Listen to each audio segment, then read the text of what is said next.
মৃত্যুর পর ভাই বোনের আর কোনোদিন সাক্ষাৎ হবে না, এ কথা কি সঠিক? কোরআন হাদিস কি বলে?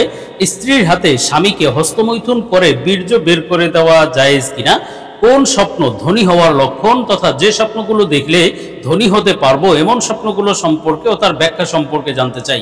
অত্যন্ত অত্যন্ত গুরুত্বপূর্ণ কিছু বিষয়, জীবন ঘনিষ্ঠ গুরুত্বপূর্ণ কিছু প্রশ্ন, বিষয়গুলো অবশ্যই প্রত্যেক মানুষের জানা দরকার। যেমন স্ত্রী যদি স্বামীকে হস্তমৈথুন করে দেয়, এটা আসলে জায়েজ কিনা? এমনিতে হস্তমৈথুন করা হারাম, কিন্তু স্ত্রী যদি করে দেয় তাহলে জায়েজ কিনা? তেমনিভাবে কথা প্রচলিত আছে যে মৃত্যুর পরে ভাই বোনের আর কোনোদিন সাক্ষাৎ হবে না, এটা কি বলে? ইসলামের ব্যাপারে কি বলে? আবার অনেক স্বপ্ন এমন আছে যেগুলো ধনী হওয়ার আলামত, দেখলে বুঝতে হবে শীঘ্রই আপনি ধনী হবেন, প্রচুর ধন সম্পদ লাভ করবেন। সেই স্বপ্নগুলো কি কি? তো এই বিষয়গুলো নিয়ে আমরা এই ভিডিওতে বিস্তারিত আলোচনা করবো ইনশাআল্লাহ। সুতরাং মনোযোগ সহ ভিডিওটি শেষ পর্যন্ত দেখবেন, অন্যথায় কোনো বিষয়ে ভুল বোঝার সম্ভাবনা থাকে। আর সরাসরি কোনো প্রশ্ন করতে বা লিখিত কোনো বিষয়ে সমাধান নিতে ফতোয়া বিভাগে স্ক্রিনে দেওয়া নাম্বারে ইমো অথবা হোয়াটসঅ্যাপে যোগাযোগ করবেন।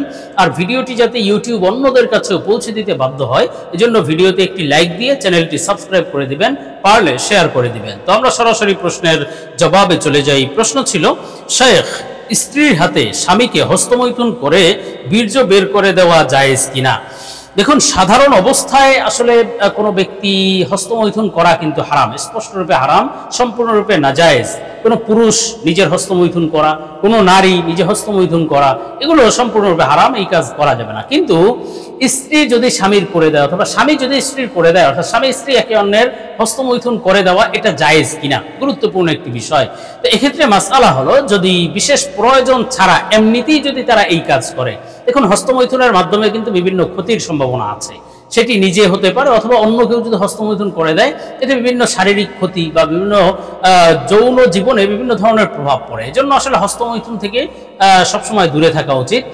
আর যদি স্ত্রীর যদি বিশেষ কোনো প্রয়োজন থাকে সেটা ভিন্ন বিষয়, কিন্তু প্রয়োজন না থাকলে, একে অন্যের যদি কোনো প্রয়োজন না থাকলে, তাহলে কিন্তু এই কাজ করা যাবে না বা করা থেকে বিরত থাকতে হবে। হ্যাঁ, স্ত্রী হয়তো মাসিকের কারণে বা পিরিয়ড চলছে বা বিশেষ নেফাস বা যে কোনো এই ধরনের সমস্যা আছে যে শারীরিক সম্পর্ক করা এখন সম্ভব নয়, তো সেক্ষেত্রে স্বামীর প্রয়োজনটা পূর্ণ করে দেওয়ার জন্য সাময়িকভাবে এই কাজটি করে দেওয়া যেতে পারে, এক্ষেত্রে গুনাহ হবে না, কিন্তু প্রয়োজন ছাড়া করা উচিত নয়। তো আমরা পরবর্তী প্রশ্নের জবাবে চলে যাই। প্রশ্ন ছিল, শেখ, কোন স্বপ্ন ধনী হওয়ার লক্ষণ তথা যে স্বপ্নগুলো দেখলে ধনী হতে পারবো এমন স্বপ্ন, তার ব্যাখ্যাগুলো জানতে চাই। অত্যন্ত গুরুত্বপূর্ণ একটি বিষয়। আসলে ধনী হওয়ার স্বপ্ন আল্লাহ তাআলা বান্দাদেরকে বিভিন্ন স্বপ্ন বিভিন্ন সময় দেখিয়ে থাকেন, হয়তো সুসংবাদের জন্য অথবা কোনো সতর্কবার্তা দেওয়ার জন্য। আর আল্লাহ তাআলা যেই স্বপ্নগুলো দেখান সেগুলো কিন্তু অবশ্যই সত্য এবং সহি স্বপ্ন, এবং তার সত্য ও সহি ব্যাখ্যাও রয়েছে। তো আমরা আজকে প্রশ্নের ভিত্তিতে অনেক স্বপ্ন ধনী হওয়ার যে স্বপ্নগুলো সে সম্পর্কে আলোচনা করব। মৌখিক বানাওয়ার মন গড়া কথা নয়, বরং নির্ভরযোগ্য স্বপ্নের ব্যাখ্যার কিতাব আল্লামা ইমাম মুহাম্মদ ইবনে সিরিন রহমতুল্লাহ আলাইহির তাবির রুইয়া কিতাব থেকে। তো হযরত মুহাম্মদ ইবনে সিরিন রহমতুল্লাহ আলাইহি অনেক স্বপ্ন উল্লেখ করেছেন ধনী হওয়ার আলামত। এর মধ্যে থেকে একটি স্বপ্ন হলো, স্বপ্নে যদি কোনো ব্যক্তি চাউল দেখে, চাউল, হয়তো চাউলের বস্তা দেখলো নিজের, অথবা তার কাছে চাউলের স্তূপ দেখলো, অথবা চাউল চাষ করছে, অথবা চাউল ক্রয় করছে, এই স্বপ্নগুলো দেখলে বুঝতে হবে এটি আপনার জন্য কল্যাণ লাভের আলামত, জীবনে কল্যাণ আসবে, এর সাথে সাথে আপনার ধনী হওয়ার আলামত, প্রচুর অর্থ সম্পদও আসবে ইনশাআল্লাহ, ধনী হতে পারবেন ইনশাআল্লাহ। বিশেষভাবে স্বপ্নে যদি কোনো ব্যক্তি চাউল রান্না করতে দেখে, অথবা রান্না করা চাউল মানে ভাত দেখে অথবা ভাত খেতে দেখে, এর ব্যাখ্যা হবে আপনার অর্থ সম্পদ তো আসবেই, ধনী হতে পারবেন, সাথে সাথে আল্লাহ তাআলা আপনার জীবনে কল্যাণ এবং বরকত দান করবেন, এরই সাথে আল্লাহ তাআলা আপনার মনের আশাও পূরণ করে দিবেন ইনশাআল্লাহ। সৌভাগ্যের একটি বার্তা। আর স্বপ্নে পোলাও খেতে দেখা অথবা পোলাওর সাথে গোশত, খুব সুন্দর খাবার খাচ্ছে, এমন স্বপ্ন দেখাও কিন্তু সৌভাগ্যের বার্তা যে আপনাকে আল্লাহ তাআলা শীঘ্রই ভালো কিছু দান করবেন, অর্থ সম্পদ আসবে, বিভিন্ন নিয়ামত আসবে, এবং সাথে সাথে ভালো কিছু আপনি লাভ করবেন ইনশাআল্লাহ। আর ইমাম জাফর সাদেক রহমতুল্লাহ আলাইহি, তিনিও কিন্তু বড় আল্লাহওয়ালা ইমাম, স্বপ্নের ব্যাখ্যা বিশারদ বুজুর্গ ছিলেন এবং তিনি একজন তাবেঈ ছিলেন। তো সেই জাফর সাদেক রহমতুল্লাহ আলাইহি বলেছেন যে স্বপ্নে যদি কোনো ব্যক্তি চাউল বা ভাত দেখে, এই স্বপ্নের মোট তিনটি ব্যাখ্যা আছে, তিনটিই কিন্তু সুসংবাদের বার্তা, খুশির বার্তা। একটি হলো আপনার জীবনে কল্যাণ এবং মুনাফা আসবে, মানে কল্যাণময় জীবন আল্লাহ আপনাকে দান করবেন এবং আপনার ব্যবসায় বা চাকরিতে আপনি লাভবান হতে পারবেন। আরেকটি ব্যাখ্যা হলো যে আপনার মনের আশা পূরণ হবে, আল্লাহ আপনার যে কোনো মনের আশা, জায়েজ আশাগুলো আল্লাহ পূর্ণ করে দিবেন। এবং আরেকটি ব্যাখ্যা হলো শীঘ্রই আল্লাহ তাআলা আপনাকে ধনাঢ্যতা দান করবেন, আপনি ধনী হতে পারবেন, অর্থ সম্পদ আসবে জীবনে ইনশাআল্লাহ।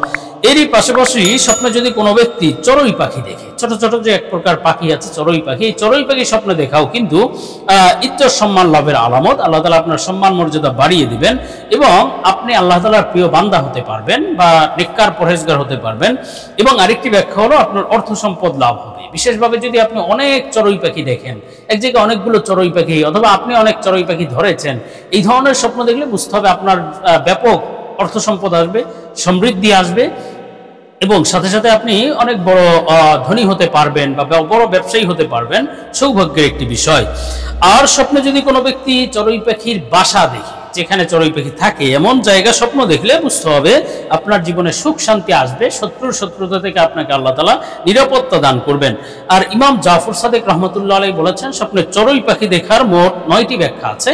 এর মধ্য থেকে কিছু ব্যাখ্যা হলো স্বপ্নে চড়ুই পাখি দেখলে এটি বুজুর্গি লাভ হওয়ার আলামত বা আল্লাহ তাআলার প্রিয় বান্দা হওয়ার আলামত। আরেকটি ব্যাখ্যা হলো এটি কিন্তু আপনার জন্য কোনো ক্ষমতা লাভের আলামত, আপনি এই ব্যাপক ক্ষমতা অর্জন করতে পারবেন, নেতৃত্ব লাভ করবেন। আরেকটি ব্যাখ্যা হলো আপনি ধনী হতে পারবেন বা প্রচুর অর্থ সম্পদ লাভ হবে। আরেকটি ব্যাখ্যা হলো যে আপনার জন্য সৌভাগ্য আসবে জীবনে বা খুশির বার্তা আসবে ইনশাআল্লাহ। তেমনিভাবে স্বপ্নে যদি কোনো ব্যক্তি উটের চামড়া দেখে অথবা উট দেখে বা উটের গোশত খেতে দেখে, একই ব্যাখ্যা যে আপনি প্রচুর অর্থ সম্পদ লাভ করে শীঘ্রই ধনী হতে পারবেন ইনশাআল্লাহ। আরেকটি স্বপ্ন হলো স্বপ্নে যদি কেউ কোনো জানোয়ারের চামড়া ছিলতে দেখে, যেমন গরু জবাইয়ের পরে চামড়া ছিলছেন, এই চামড়া খুলতে দেখার ব্যাখ্যা হলো এটি আপনার জন্য প্রচুর অর্থ সম্পদ লাভের আলামত। বিশেষভাবে যদি কেউ হালাল প্রাণীর চামড়া ছিলতে দেখে, অর্থাৎ গরু, ছাগল, মহিষ যেগুলো খাওয়া জায়েজ, তাহলে বুঝতে হবে আপনি হালাল সম্পদ লাভ করবেন। আর যদি কেউ হারাম প্রাণী যেমন কুকুর, শুকুর এগুলোর চামড়া ছিলছে, তাহলে বুঝতে হবে হারাম সম্পদ পাওয়ার সম্ভাবনা। আল্লাহ তাআলা আমাদেরকে হারাম থেকে হেফাজত করেন। এরই পাশাপাশি স্বপ্নে যদি কেউ চর্বি খেতে দেখে, প্রাণের চর্বি, গরু ছাগলের চর্বি খাচ্ছে গোশতের সাথে অথবা এমনিতেই চর্বি খাচ্ছে, এমন স্বপ্ন দেখলে বুঝতে হবে আপনার জীবনে কল্যাণ এবং বরকত আসবে। অভাব অনটন থাকলে অভাব অনটন দূর হয়ে যাবে, বড়ই সৌভাগ্যের একটি বিষয়। এবং সাথে সাথে আল্লাহ তাআলা আপনাকে ব্যাপক মুনাফা দান করবেন, ব্যবসায় বা চাকরিতে আপনি লাভবান হতে পারবেন এবং আপনার প্রশংসিত জীবন হবে, মানুষ আপনার প্রশংসায় পঞ্চমুখ হবে, বড়ই সৌভাগ্যের এক বিষয়। তো আমরা পরবর্তী প্রশ্নের জবাবে চলে যাই। প্রশ্ন ছিল মৃত্যুর পর ভাই বোনের আর কোনোদিন সাক্ষাৎ হবে না, এ কথা কি সঠিক? কোরআন হাদিস কি বলে?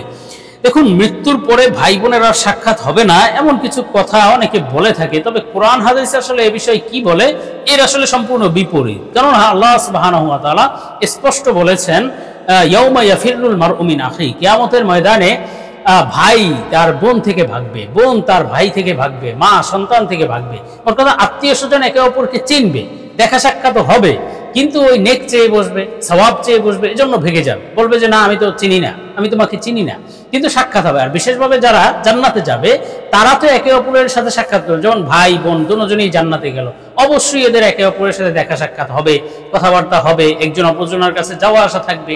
এ সম্পর্কে স্পষ্ট কোরআনুল কারীমে আল্লাহ তাআলা বলেছেন যে একে অন্যের সাথে, অর্থাৎ যদি পরিবার যদি জান্নাতে যায় তাহলে তার সাথে তার যে পরিবার আছে তার পরিবারকেও মিলিয়ে দেওয়া হবে। এমনিভাবে বুখারীর বর্ণনা আছে, রাসূল সাল্লাল্লাহু আলাইহি ওয়াসাল্লাম বলেন যেই পরিবার যেমন হবে, যদি তার পরিবারের সদস্য ওই রকম হয় তাহলে তাদের সাথে সাক্ষাৎ হবে, যাওয়া আসা হবে। তো বোঝা গেল যে আসলে ভাই বোন এরা যে কোনোদিন সাক্ষাৎ হবে না মৃত্যুর পরে এমন নয়, বরং তারা যদি জান্নাতি হয় অবশ্যই সাক্ষাৎ হবে, তাদের মাঝে ভালো সম্পর্ক থাকবে।